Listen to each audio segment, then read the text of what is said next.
Kia ora, ngā mai ki te whare, I'm Louis Collins. Welcome to the House.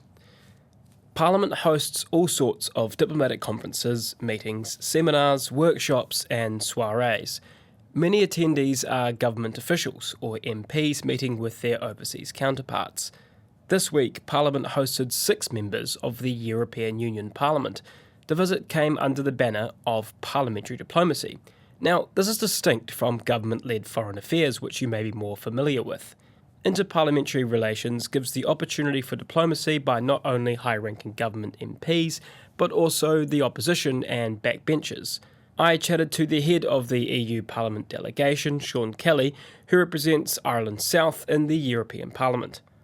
Is Misha Sean O'Kelly, Fisher the Parliament in Europa, August Thomas the Parliament, le Shia Blina Diog Anish. Sean Kelly, MEP from Ireland, and I'm the chairman of the European Parliament, New Zealand, Australian delegation. And why are you here in New Zealand?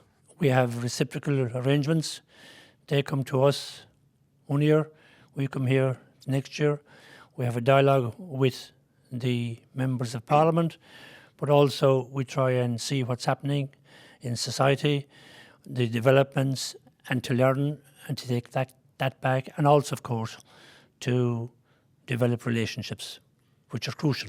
What benefit does Europe and the EU have having a relationship with Australia and New Zealand beyond just, say, the FTA agreements? What benefit is there in engaging with places that are so far away from Europe? Well, life is all about exchange of views, meeting people, respecting cultures. So the European Union has delegations all over the world and has a kind of responsibility to ensure that there is respect for what we call unity and diversity in Europe, but diversity across the globe. So New Zealand in particular, it's the furthest away from Europe, but at the same time, in all other respects, it's very close to Europe, both in terms of language, in attitude, in democracy, culture, and even listening to the Parliament there today. It was very similar to the parliaments across the European Union. So we have a lot in common. There are a lot of challenges globally, and working together with like-minded partners in particular is hugely important now for Europe, especially because of what has happened geopolitically in the world in the last number of years. To people in New Zealand, the concept of the European Union is a bit of a funny one. It's almost like as if Australia and New Zealand, the Pacific, had a union with a common currency and a common parliament. Can you explain a little bit about how the European Parliament works? Yes, I would say, firstly, the European Union grew out of 2 world wars, where New Zealand people were killed, particularly World War I, and it started as a peace project. And for 80 years, it has established that within the European Union. The Parliament originally had no powers.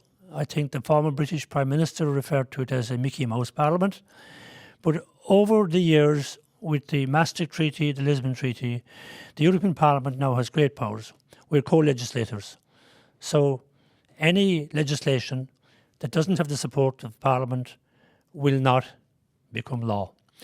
And indeed, some would say that we have too much power, because if you look at what's happening in national parliaments, it's estimated that around 60% of the legislation that's going through national parliaments is now actually transposing what has been decided or voted on in the European Parliament. Now, that's not a bad thing, in the sense that every single country in the 27 members of the European Union have representation in the Parliament. And the smallest country like Malta and Luxembourg, they're guaranteed a minimum of 6. The biggest country, Germany, has 96. So it's a very democratic. There is no government there, so everything is done by majority. And to get a majority, you have to be able to influence people and convince them of your arguments. So it really works well, and it also means that every single MEP can get stuck in, go into committees they're interested in, and influence legislation for the benefit of society. And that's something we really appreciate. I want to touch on the similarities between New Zealand and Ireland, two similar sized countries in terms of population. You've also shared knowledge in the past on language revitalisation with Gaelic and with Te Reo Māori in New Zealand. How do you represent an Indigenous language and advocate for an Indigenous language on the European stage? Yeah, I'm glad you referred to my own country, Ireland. We feel very close to New Zealand.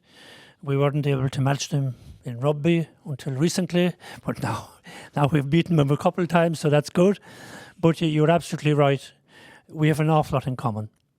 In part altogether to the fact that 1 in 5 New Zealanders, I think, identify themselves as Irish, which is great. But also in terms of a language and a culture. Our culture nearly died out in the 19th century. Thankfully, we were able to revive it. And now it's thriving, particularly our native sports, our dance, our song, our literature. Language is more difficult, but we do have areas where it's the primary language spoken, but also within the European Parliament. Every language is respected. So I speak Gaelic. I can speak in the European Parliament, which I often do, and that's then interpreted into all the other languages. So the same here, you're preserving your language here, which is very important for the Maoris. And I think the motto or the slogan of the European Parliament is unity in diversity. So that respect for all cultures, all languages is hugely important, which we have given an opportunity to promote, but putting money behind it by helping in various schemes like Erasmus, where students can come and become educated in these areas.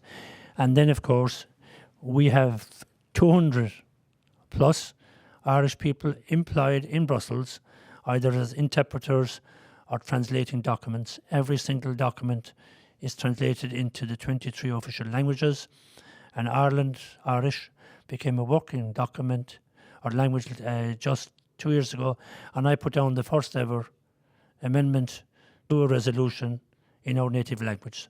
So there's a lot of support there for it, and something we appreciate. Wish to see this particular relationship growing over the next number of years.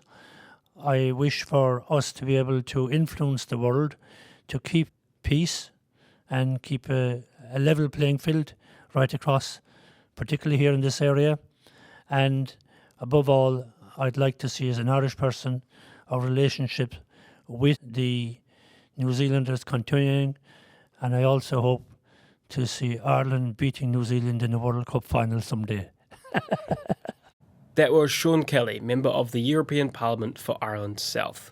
Also this week, Parliament's newest MP, David Wilson of New Zealand First, and yes, he does share the same name as the Clerk of the House, made his maiden statement to Parliament. Let me give you some sense of what I hope to bring to Parliament. Firstly, this institution is important. Parliament is important. It builds on the demos and the polis over thousands of years. Even if emancipation came far too late for many, the foundations are set. There is no better way to organise a nation or society than Western liberal democracy. Liberal democracies correlate more strongly with human rights, prosperity, fairness, trust and equality before the law than any other system of government. The temptation to raise one group over another or subjugate one group to another is deep in our DNA and has the entirety of human existence as proof. Yet citizenship, with its rights and responsibilities, is the greatest leveller. It provides us with the mechanisms to unite, not divide. The last 20 years of my career focused on economic development for New Zealand. Why? Prosperous nations have strong institutions, high degrees of trust, and the wherewithal to create the living standards and conditions we all aspire to. Without prosperity, we have little hope of addressing the critical issues we face today. It is the basis. It is the foundation. You know, when it comes down to it, Churchill said, all great things are simple and can be expressed in single words. Family, freedom, justice, honour, integrity, duty, dedication, compassion, hope. I'm immensely proud of our nation and honoured to be a Member of Parliament. I will do my best to live up to the expectations that come with serving. It's not the first time that this little country has faced immense adversity, but I have no doubt we will come out the other side stronger. We always have. New Zealand was once one of the most prosperous nations in the world. With all hands to the pump, it will be again. Thank you. That was New Zealand First MP David Wilson. E te whakarongo koe ki te whare.